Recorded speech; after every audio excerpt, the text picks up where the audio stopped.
बिस्मिल्लाहिर्रहमानिर्रहीम। अस्सलामुअलैकुम वरहमतुल्लाहि वबरकातुहू। क्या हाल है प्यारे बच्चों, ये आपकी उर्दू का पीरियड है। पहले हम दुआ पढ़ लेते हैं। रब्बी ज़िदनी इल्मा, ए मेरे रब मेरे इल्म में इजाफ़ा फरमा। बेटा अपनी उर्दू की वर्कबुक का सफ़ा नंबर 3 खोलिए। सफ़ा नंबर 3 पे हम आ गए बेटे। यहाँ पे आज की तारीख़ लिखिए, दिन लिखिए। आज हमारा काम है जुमले बनाइए, जुमले बनाएं। ठीक है, कौन से जुमले बनाने हैं हमको? इन अल्फाज के। पढ़ लेते हैं कौन से अल्फाज हैं। ज़हीन, शौक़, इरादा। तो पहले हम बनाएंगे ज़हीन का जुमला। ज़हीन का मतलब आपको पता ही है, समझदार, अक्लमंद। इसका जुमला सोचें क्या क्या बन सकता है। जी, मैं ज़हीन हूँ, वेरी गुड। और मेरा भाई ज़हीन है, मेरी बहन ज़हीन है, मेरी अम्मी बहुत ज़हीन है, मेरे अब्बू ज़हीन हैं, मुझे ज़हीन बच्चे अच्छे लगते हैं, मुझे ज़हीन लोग अच्छे लगते हैं, कायदे आज़म बहुत ज़हीन थे। ठीक है, कोई भी जुमला बना लें अपनी मर्ज़ी का। जैसे मैं ज़हीन हूँ, ठीक है। और जब हम जुमला ख़त्म करेंगे तो आखिर में क्या लगाएंगे? ख़त्मा।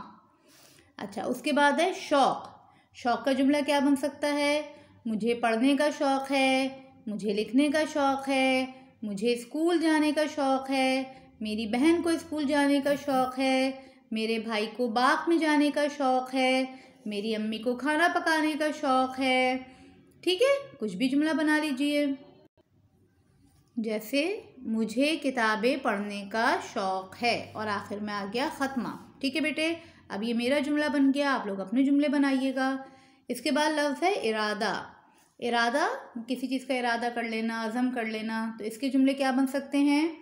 मैंने पढ़ने का इरादा किया, मैंने होमवर्क करने का इरादा किया, मैंने स्कूल जाने का इरादा किया, अम्मी ने नानी के घर जाने का इरादा किया, हमने पार्क जाने का इरादा किया। ठीक है, जैसे हमने घूमने का इरादा किया। ठीक है, और आखिर में ख़त्मा। अब आइए अगली चीज़ पर। मुंदरजा ज़ेल सवालात के जवाबात लिखें।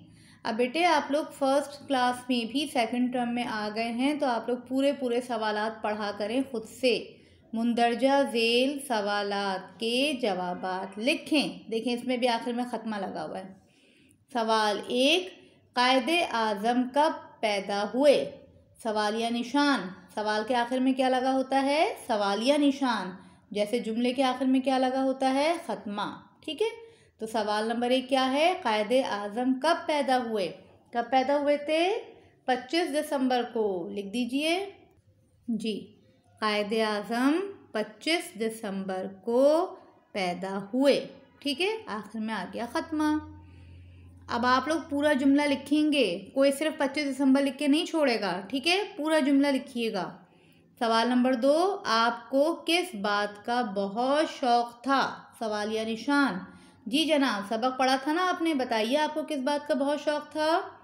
जी, आपको इल्म हासिल करने का शौक़ था। लिख दीजिए ऐसे, आपको इल्म हासिल करने का शौक़ था। ख़त्मा आखिर में। और देखिए अल्फाज के बीच में हमने गैप छोड़ा है, आपको भी ऐसे ही लिखना है। सवाल नंबर 3, आपको बानिए पाकिस्तान क्यों कहा जाता है? सवालिया निशान। जी, कायदे आज़म को बानिए पाकिस्तान क्यों कहा जाता है?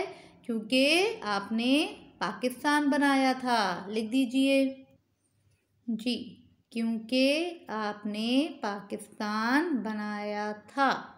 ठीक है, आखिर में ख़त्मा और अल्फाज के बीच में जगह। ठीक है बेटे, ये काम आपको करना है अपनी किताब में साफ़ सुथरे तरीक़े से। अपना ख्याल रखिए। जज़ाकल्लाहु खैरन कसीरा। अस्सलामु अलैकुम वरहमतुल्लाहि वबरकातुहू।